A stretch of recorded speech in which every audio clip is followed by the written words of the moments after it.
am the lizard. I am unstoppable. Out of nowhere.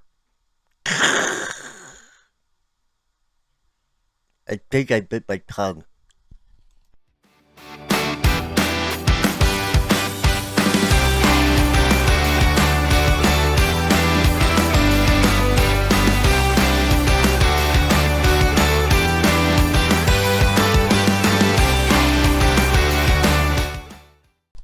Hey everybody, it's Robert from Infinite Realms, and boy am I excited.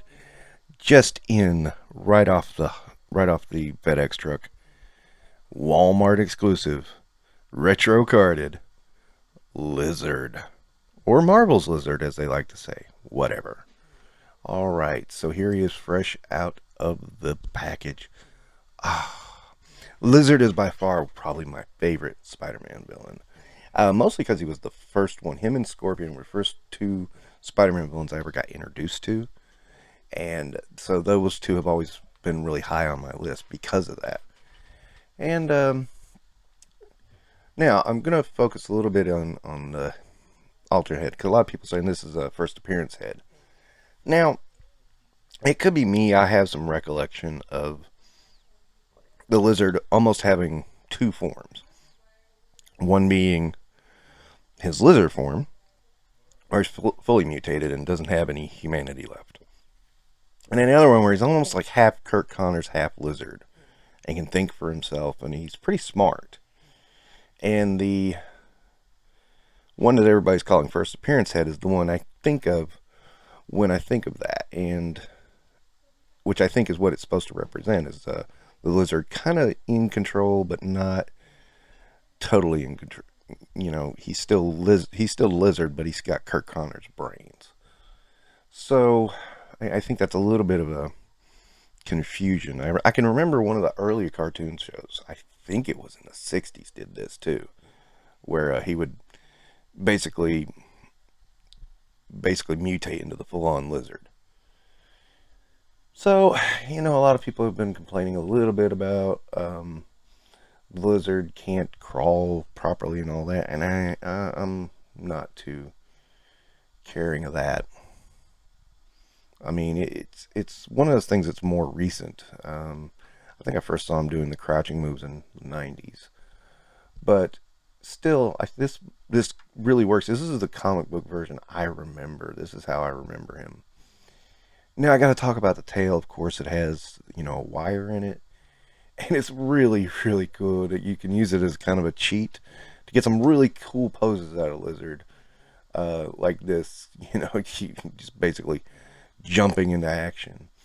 And it really helps with like any kind of posing, really. You almost don't need a stand for him. He just kind of floats into it.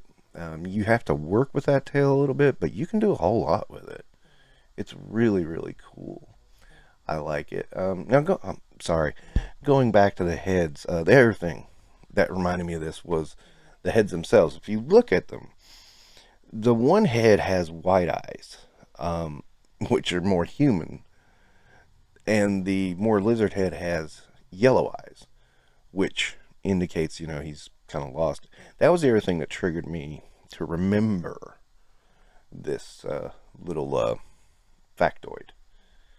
So beyond that, of course, you know, you've got the cool lab coat, which is not the Reed Richards lab coat. It's totally different, and it has an opening in the back for the tail.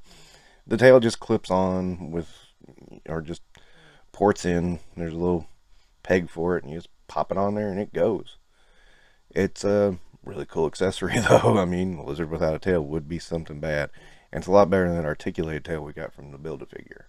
So another complaint I heard was that, you know, he's not big, and I don't think people remember his early appearances again, and I think this is supposed to be about his early appearances.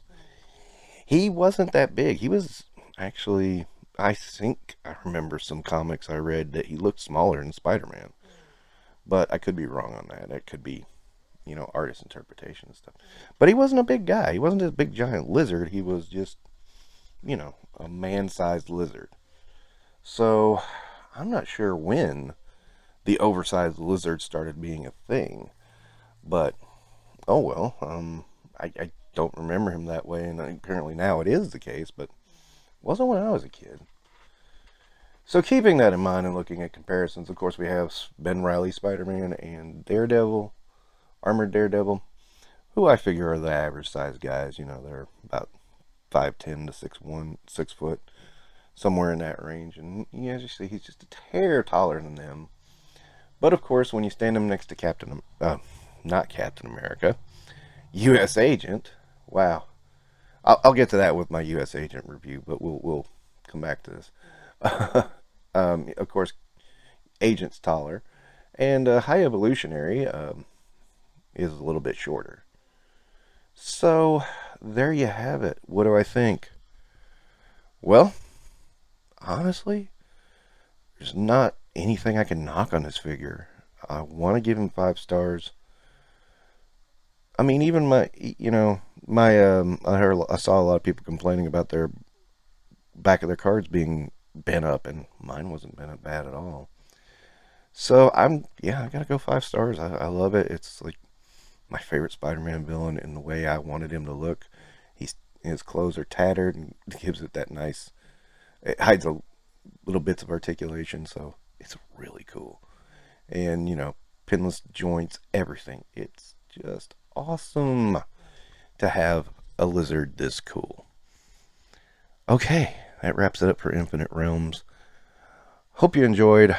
I did. I'm just so happy with this figure. And don't forget to drop a like, subscribe. What did you think about the lizard? Did you love it? Did you hate it?